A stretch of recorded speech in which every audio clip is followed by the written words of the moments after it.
Hello everyone, and welcome to my channel. My name is Tony Coleman, and today I'm going to show you how to do a little bit more advanced use to restrict work units at a very specific project from running more than a certain number that I may not want for multiple reasons. Some of those reasons would be if a specific type of work unit had heavy requirements and my system didn't have enough specs to run several work units but could run one, I may want to limit the number. For example, with World Community Grid, the MIP work units, that's micro immunity project, they tend to want about 4 megabyte of L3 CPU cache each.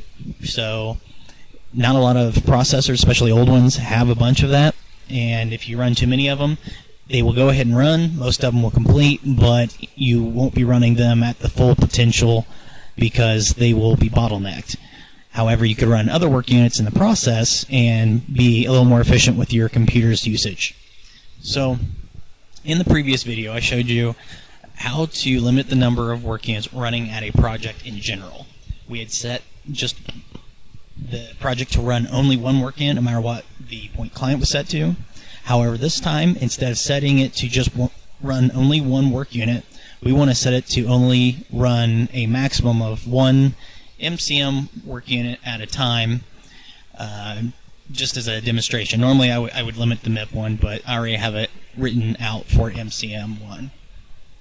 So let's go to our program data folder, which is on your C drive, program data, BOINC projects. This is the World Community Grid.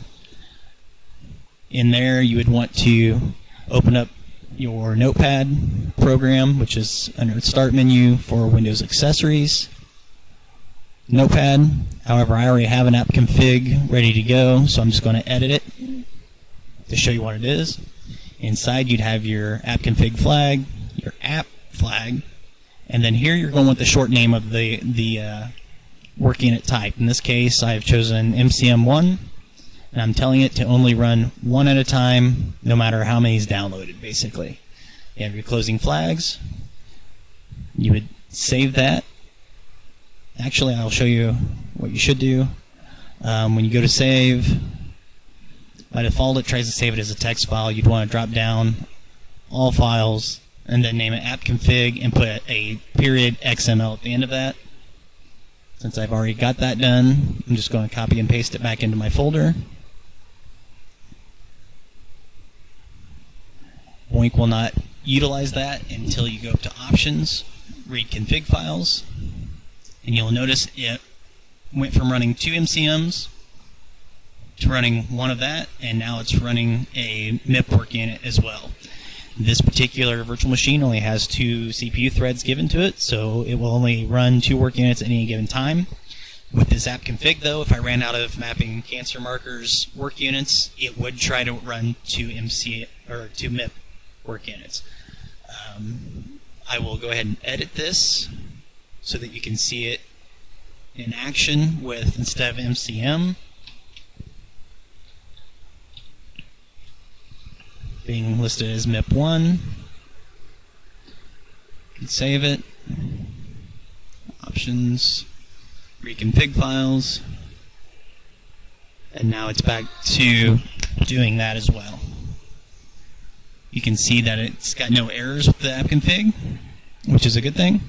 So now at any given point of time, this virtual machine will not use more than one MIP1 work unit. However, if it ran out of MIP1, it would now start using both threads for mapping cancer markers. You could actually do this for each of their sub-projects if you wanted. Some people just have to have each sub-project ran equally. It's a mindset.